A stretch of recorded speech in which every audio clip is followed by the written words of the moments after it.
Today, I want to show you how to start using one of my favorite beginner-friendly animation apps, Rough Animator. It's super easy to learn, affordable, and available on Android, iPad, Mac, and PC. I really like this app because you can learn to make animation with no experience in just a few minutes. And after we cover those basics, I can show you how to start using more advanced features like importing artwork, creating cycles, and even creating camera moves. Basically everything you need to make this a really powerful animation tool. I think Rough Animator is totally worth the $8 price tag, but if you're on the fence, maybe just watch this tutorial and see if it feels like a good fit for you. I'll be using my desktop computer, but you can follow along with any device you like. Oh, and I've made a free download pack, so if you want to use my artwork in your animations, you can check out a link for that in the description below. Okay, let's jump in and see how it all works.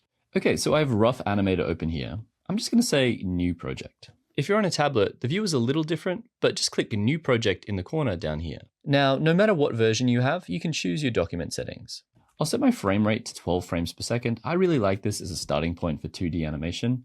My camera size is 1920 by 1080. This is the standard high definition resolution that we can use for video. I'm not going to change the margins for now, but we can talk about them later when we do some camera moves. And I'll say okay. Now we've got a canvas in front of us. If I select the brush tool over here, I can just start drawing. If you want to change how your brush is working, we can click on the tool options setting here, and we get a whole bunch of options. I can turn off pressure sensitivity, I can change my brush size, and I can even add texture to the brush by changing the brush tip. So using this tip, for example, gives me a much more pencil-y line. I'll go into a lot more detail about how we can really edit these later in the video when we get into the cleanup section of the animation though. For now, I'm pretty happy with the standard round brush, but I don't think I want to animate this little face. So I'm going to undo what I've done. I can press the undo button here, or if you've got a keyboard, you can press Command Z. I think for this animation, I want to draw a blinking eye. So I'll start with an arc for the top eyelid and an arc for the bottom eyelid, and then I'll draw a pupil. If you want to edit this at all, we can use the lasso tool to select it and move it around, scale it. Or if you want to erase anything, we can just use the eraser tool over this side and just erase like this. So I might try to redraw this eye just so it's perfect. So this is our first frame of animation. Let's try to make our second frame. There's a few ways we can do this.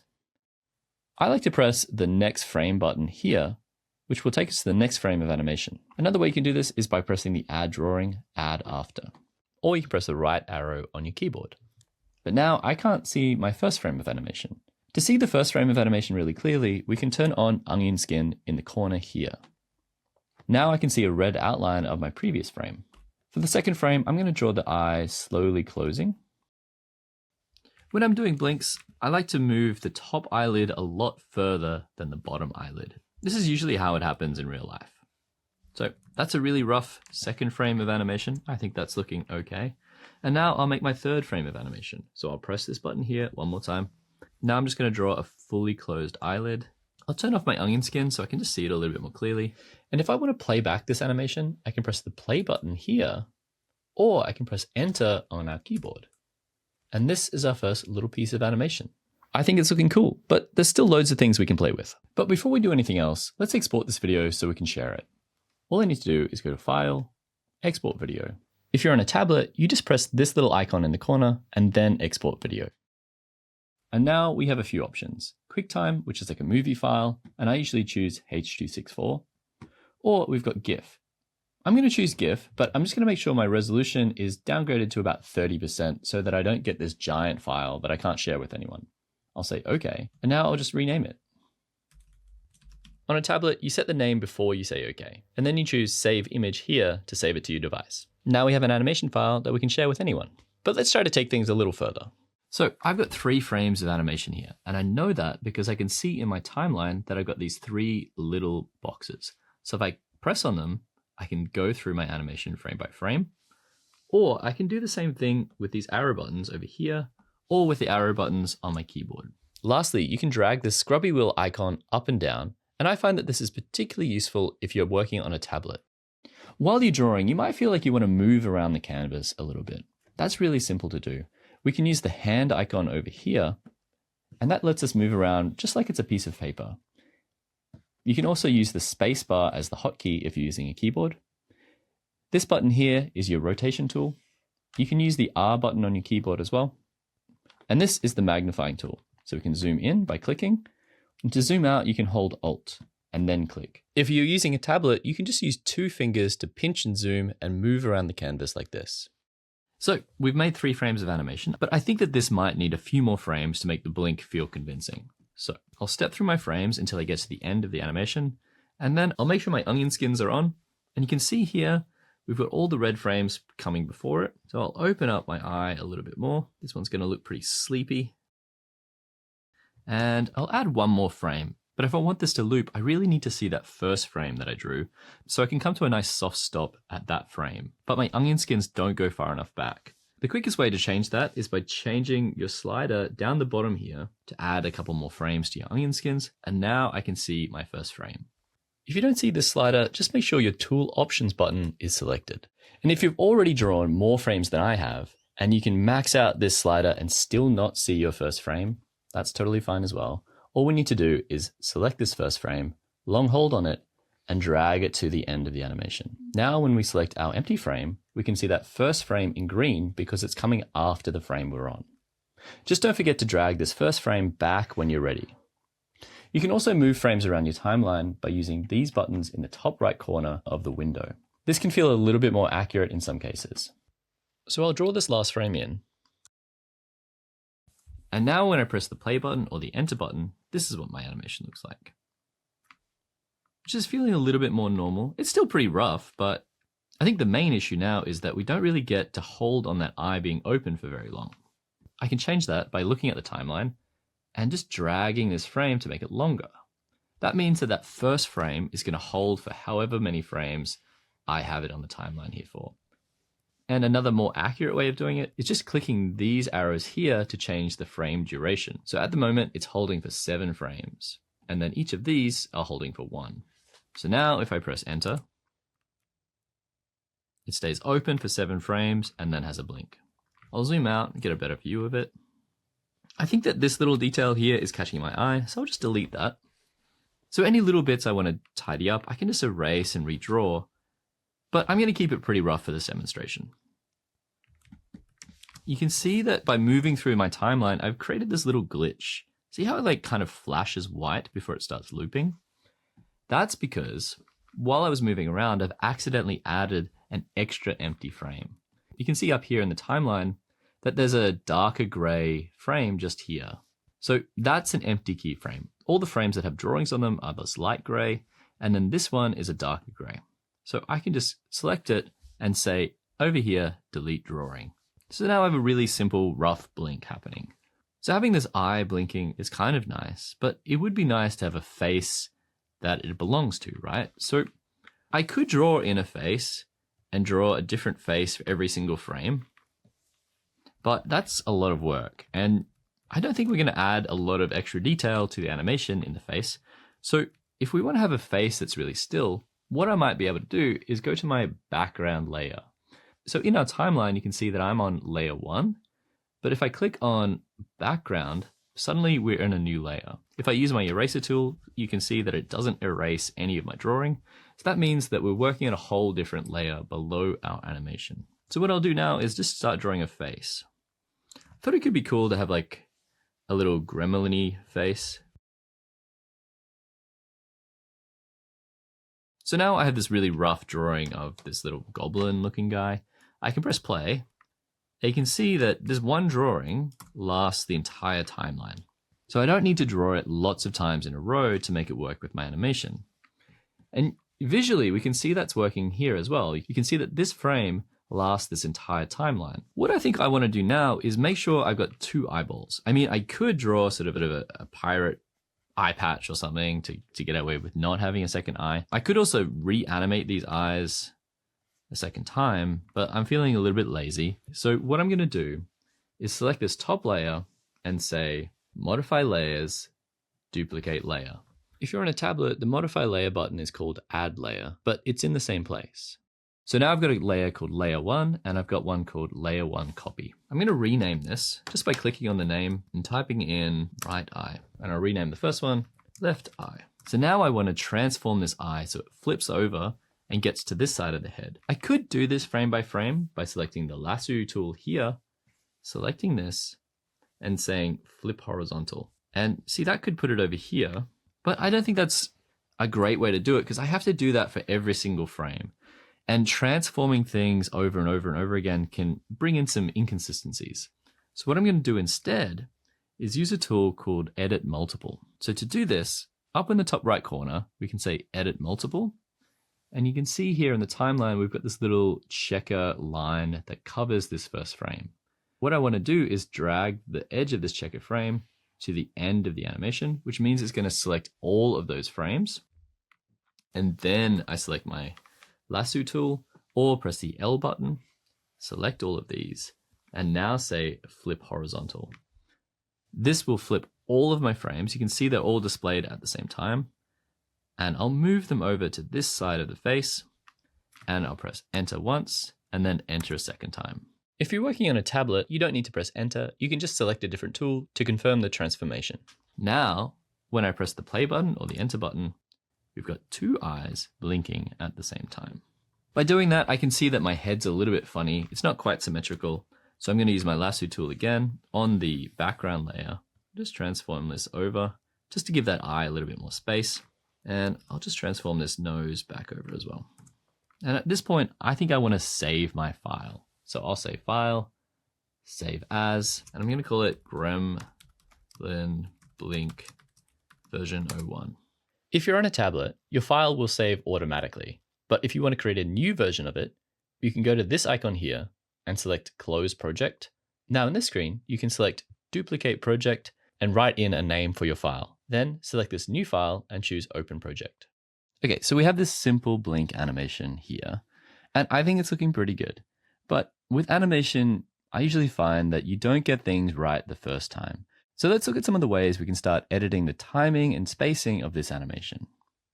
What I was thinking is that for this blink, it starts moving quite quickly. So the difference between this frame here and this frame here is quite big, which could be perfectly fine.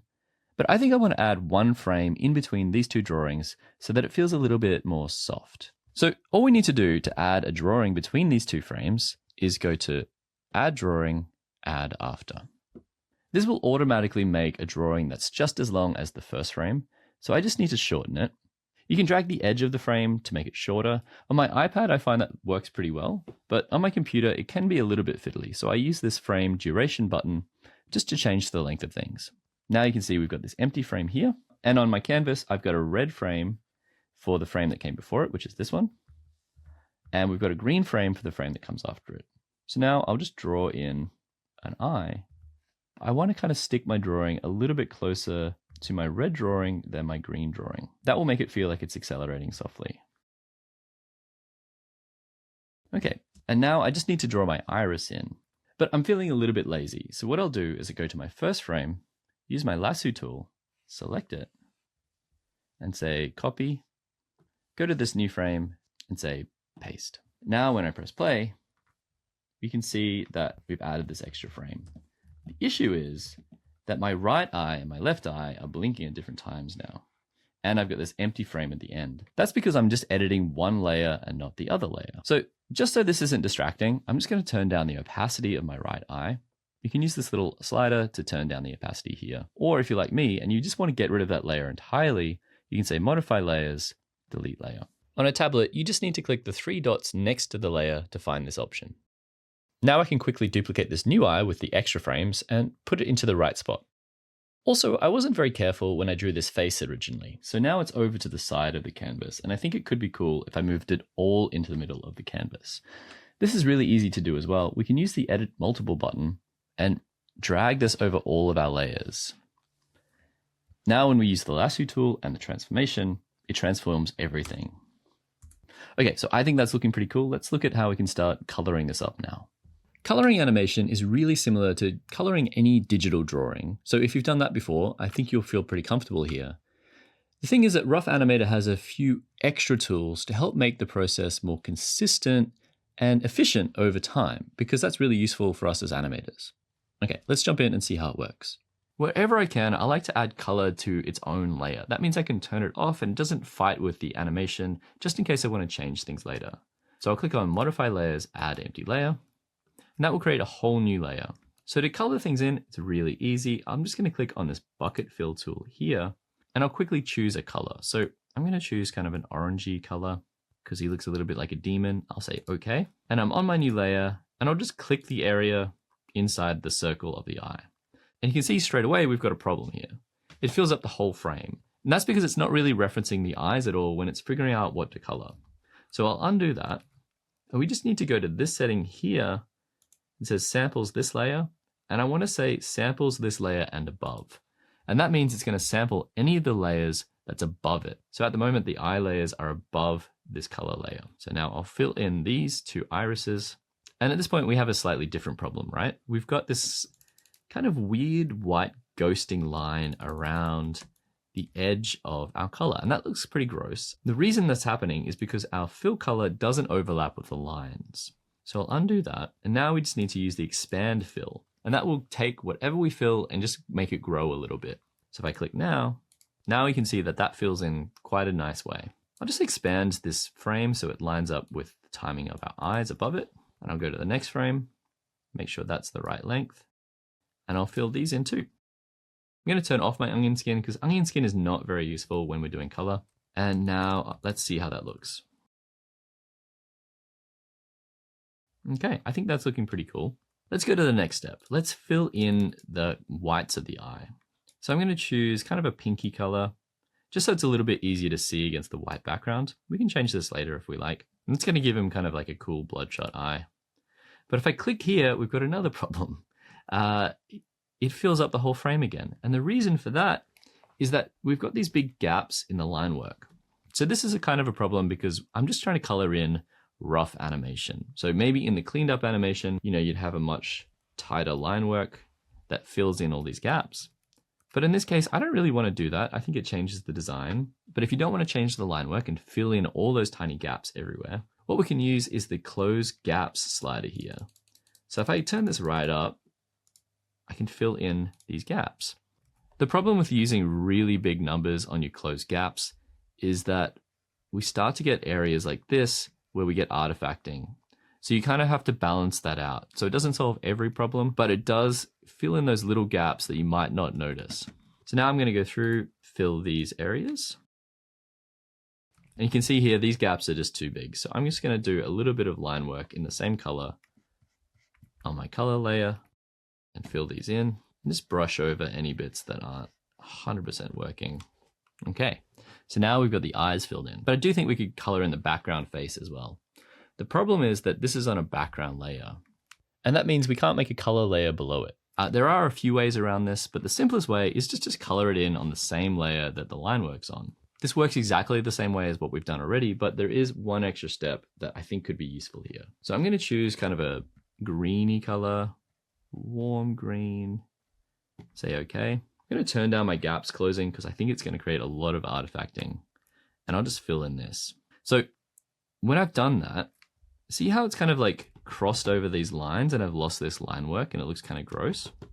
I don't want to do that. I want to see the line work really clearly as though this color is in a layer below it. So I'll undo that, and I just need to change one setting. The default is called fills in front, and that means it kind of like paints over the top of everything. But what I want to do is go fills behind. Now, when I do that, I don't lose all this line work. So if I press play now, you're going to notice another little error. See how it leaves those big areas where the eyes were? That's because it's referencing the eyes above it as well. So if I turn off the opacity of the eyes, I can now fill in these gaps really easily. And while I'm at it, I'll do the hair.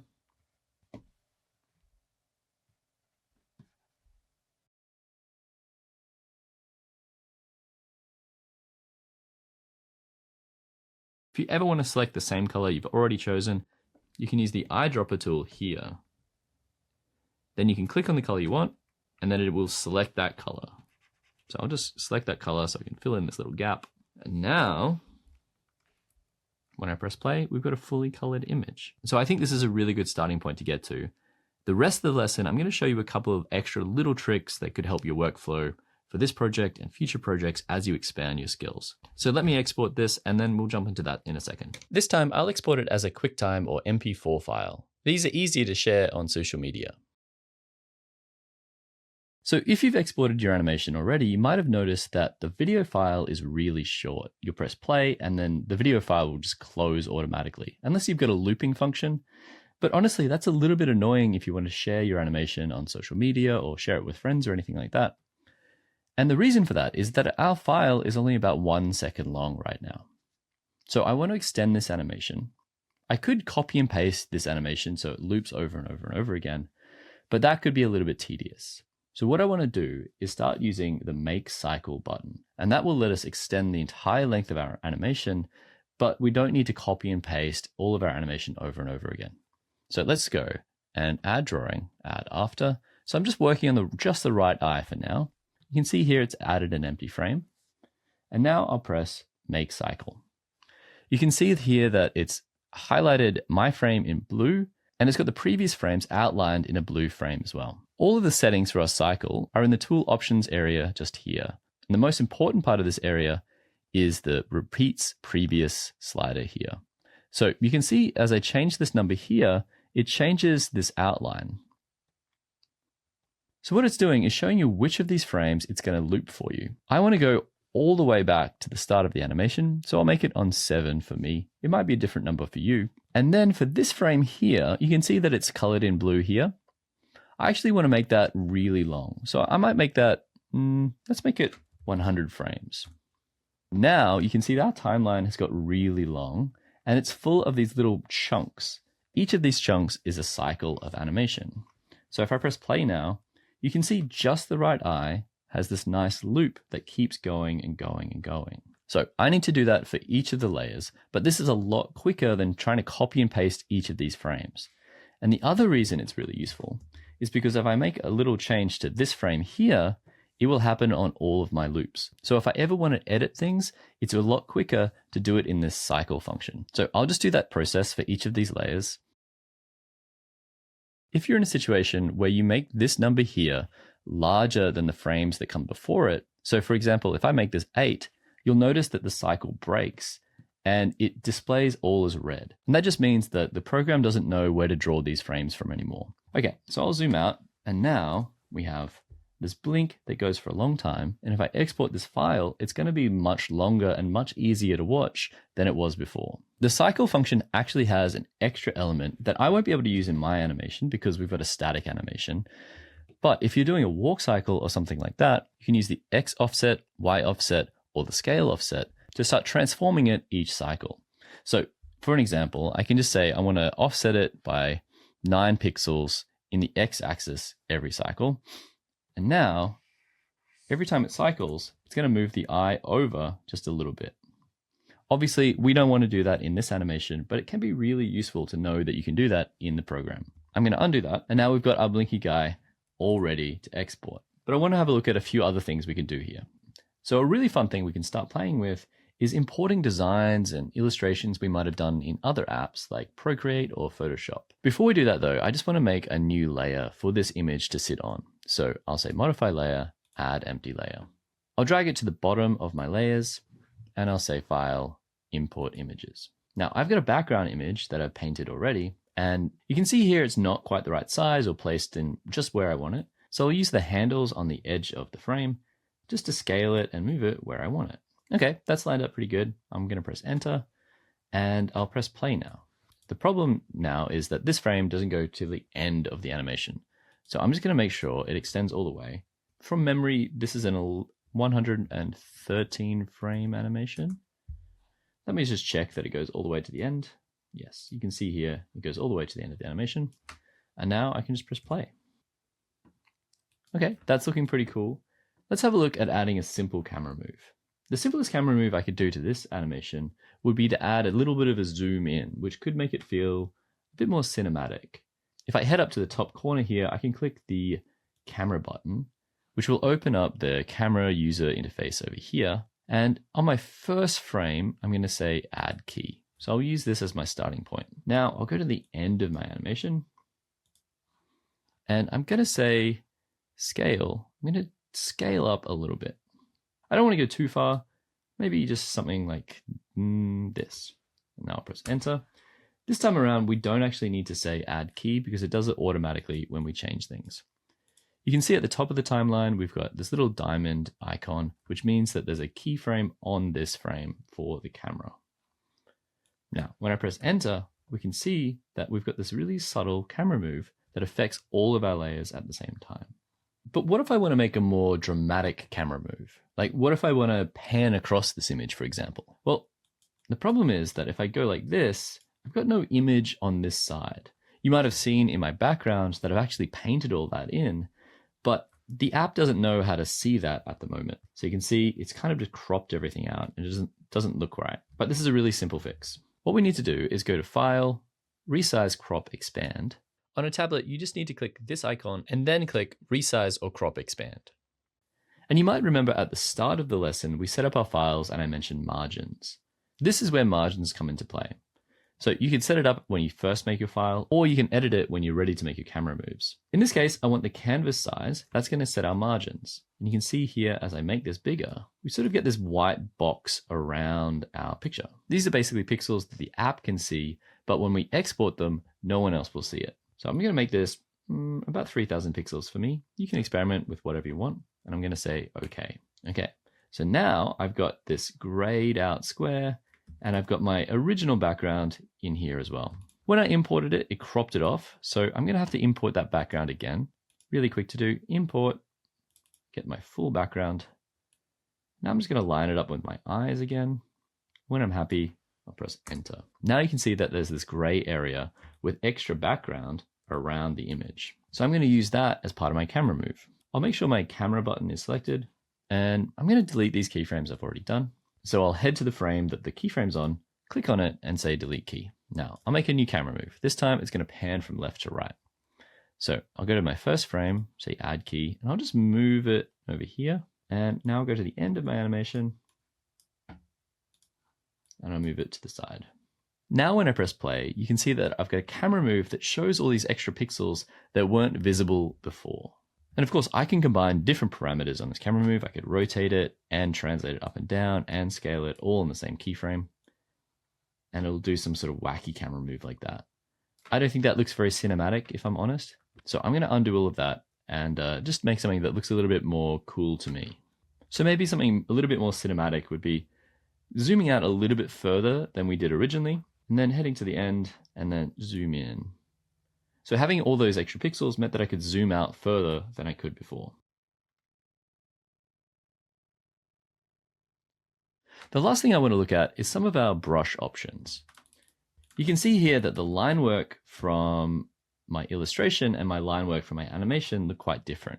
So we can do a little bit of playing with the brush options and redraw these lines in a more rough, sketchy style if we like.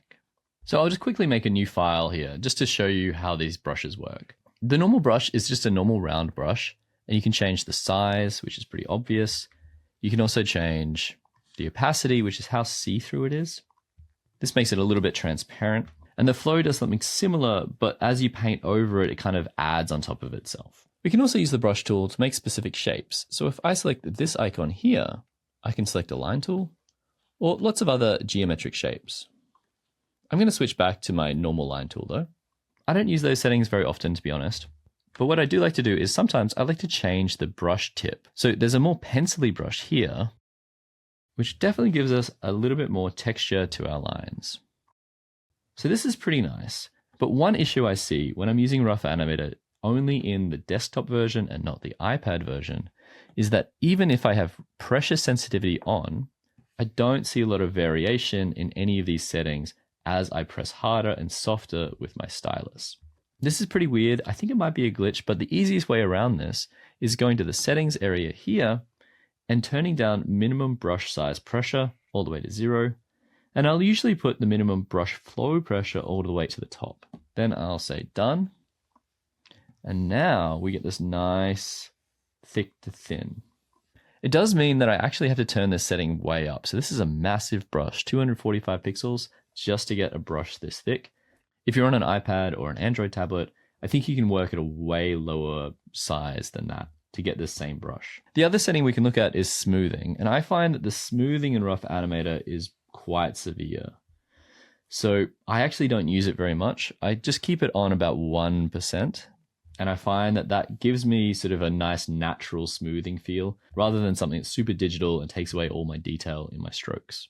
This is the brush that I think looks most like the illustration that I'm trying to match. So I'm going to use this brush to do a cleanup pass of my rough animation.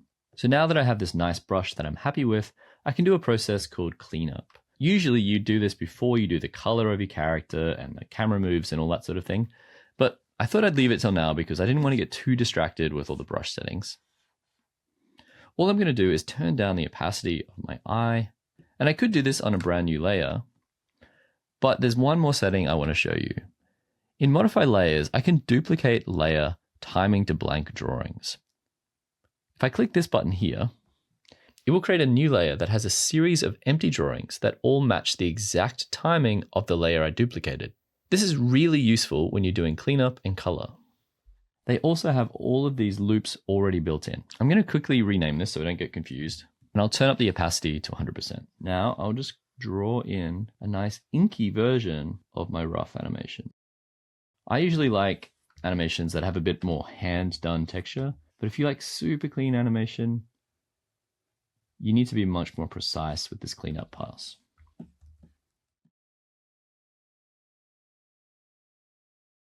Now I'll turn down my rough layer all the way to 0. So now you can see my cleanup layer is way more inky and textural, and the one on the right is more sort of clean and digital, like what we started with our rough. This is completely personal preference, and you can decide how best to clean up your own work. But I think for my background, this matches the style a little bit better. If you ever change your line work like this, you'll probably find that you might need to adjust your color a little bit as well because your line works change subtly. So this is why you wouldn't normally do a cleanup pass after you've done your color version. And here's my final animation. It's only a few drawings, but I think it looks pretty cool. And more importantly, now you know how to use Rough Animator. So you might be looking for some ways to practice your new animation skills, and I have just the video for that. I'll link it here.